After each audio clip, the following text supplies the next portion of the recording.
विलयन की सांद्रता में तनु और सांद्र घोल को जानने के बाद अब हम विलयन की सांद्रता को दर्शाने की विधियों के विषय में जानेंगे। तो आपको इस पाठ में 9वीं कक्षा के इस पाठ में 3 विधियों की चर्चा यहाँ पर में की गई है और उन्हीं 3 विधियों पर हम बात करेंगे।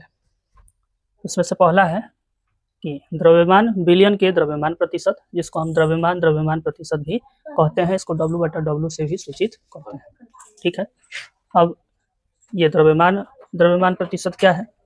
तो किसी विलयन के 100 ग्राम में उपस्थित माने घुले हुए विलेय पदार्थ के ग्रामों की संख्या को उसका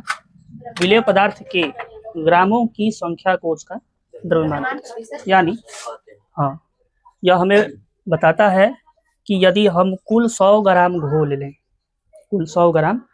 लें तो उसमें कितना ग्राम विलेय मौजूद है, द्रव्यमान प्रतिशत का उपयोग यह हमें यही बताता है। यदि 100 ग्राम घोल लेते हैं तो उसमें उपस्थित विलेय कितना है, यही बात हमें द्रव्यमान प्रतिशत। अब जान जाइए कि द्रव्यमान प्रतिशत W/W का उपयोग तब करते हैं जब विलेय एवं विलयन दोनों ग्राम में दिया गया हो। इसको ग्राम प्रति किलोग्राम में मापते हैं।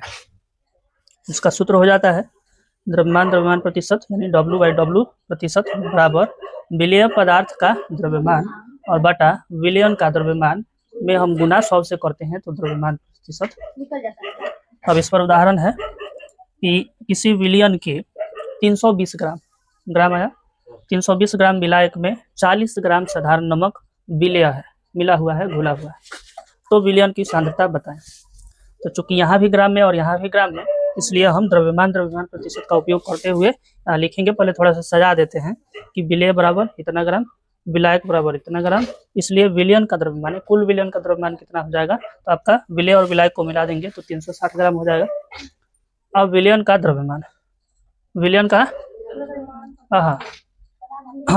द्रव्यमान प्रतिशत, इसके लिए सूत्र यहाँ देख लीजिए, विलेय पदार्थ का द्रव्यमान बटा विलयन का, तो विलेय पदार्थ 40 ग्राम, विलयन का कुल द्रव्यमान कितना है 360 ग्राम और गुना 100 तो आपका 4000 हो जाएगा, और 4000 बटा 360 इसको भाग करेंगे तो 11.1% कुछ ऐसा।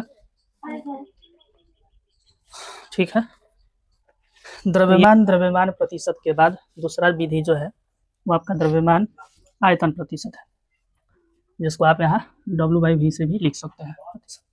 क्या है द्रव्यमान आयतन प्रतिशत? तो किसी विलयन के 100 मिलीलीटर आयतन में उपस्थित विलेय के ग्रामों में द्रव्यमान को, विलेय किसमें होगा, ग्राम में होगा, तो ग्राम में द्रव्यमान को उसका द्रव्यमान आयतन प्रतिशत कहते हैं। जब विलेय आपका ग्राम में होगा और कुल विलयन आपका ml में होगा, मिलीलीटर में। यह विधि आमतौर पर तब उपयोग की जाती है जब कोई ठोस पदार्थ विलेय के रूप में किसी द्रव विलायक में घोला जाता है, जैसे उदाहरण अभी नीचे बताया।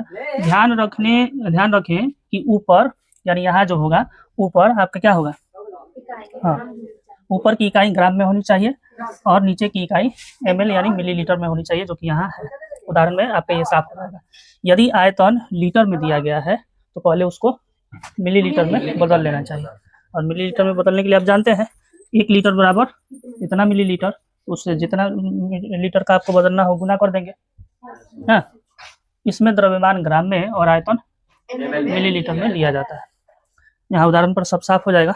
यदि 100 ग्राम नमक ठोस है, हाँ 10 ग्राम, यदि 10 ग्राम नमक को पानी में घोलकर कुल इतना विलयन बनाया जाता है। आपको ये नहीं बताया कि कितने विलायक में घोल रहा है, विलायक कितना है, डायरेक्ट आपको बता दिया कि कुल विलयन का द्रव्यमान कितना बनता है। 10 ग्राम नमक को घोलने के बाद कुल विलयन का द्रव्यमान 250 ml बनता है और विलयन तैयार किया जाता है। इसकी सांद्रता बतानी है, तो हम लिखेंगे कि विलेय बराबर 10 ग्राम दिया है और विलयन का कुल आयतन 250 ml दिया है।